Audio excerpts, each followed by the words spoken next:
اب آپ بیوقوف کو کتنا پڑھاؤ گے، احمق کو کتنی اس کی ذمہ داریاں ڈالو گے، ذہانتوں کو کتنا آپ پست کرو گے. نرفع درجات من نشاء فوق کل ذی علم علیم. اللہ کے ہاں ایسے درجات مرتب ہیں جو اس نے اوریجنلی اپنے انسانوں کو دیکھ کے سن کے بنائے ہوئے ہیں، مگر ایک خدا کا کرم ہے کہ اس نے سوشلزم میں پروگریس رک جاتی. خدا کے ہاں کسی کی کوئی ترقی نہیں رکتی.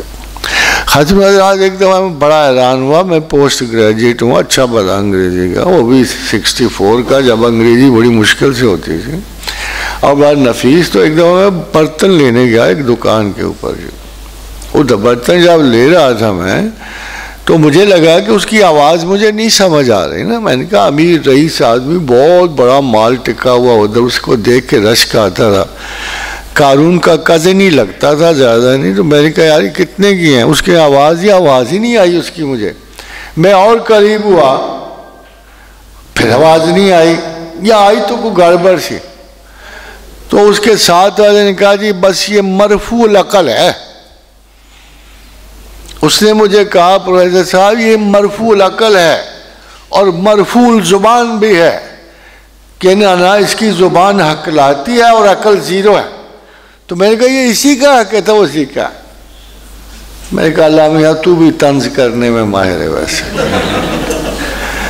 بھئی خدا کا یعنی آپ حساب دیکھو، اگر تو میں یہ کہوں کہ کسی شخص کا دماغ نہیں ہے تو میں اللہ سے پوچھتا ہوں تو نے دماغ کمزور کیوں کر دیا اس کا؟ اب پیدائشی بچے لولے لنگڑے یہ وہ.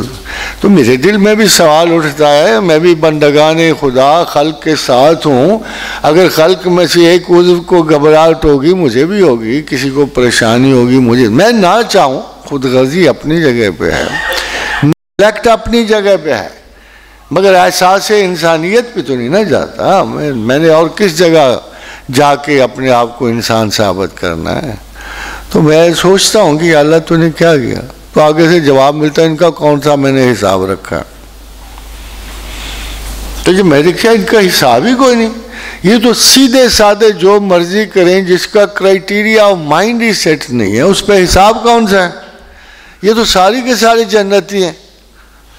ویسے تو ہمارے ہاں کوئی دو شاہدولے کا چوہا ہو تو اس کو جنتی کہتے ہیں یا مجذوب اور فقیر کہتے ہیں، مگر سچ پوچھو تو اگر تمام حساب ذہن پہ ہے، انڈرسٹینڈنگ پہ ہے، سوچ پہ ہے، تو پھر تو یہ سارے بچے بے نیازانہ اپنے ماں باپ کو بھی جنت میں گھسیٹتے ہوئے جائیں گے. اب یہ کریڈٹ بھی تو انہی بچوں کو ملتا.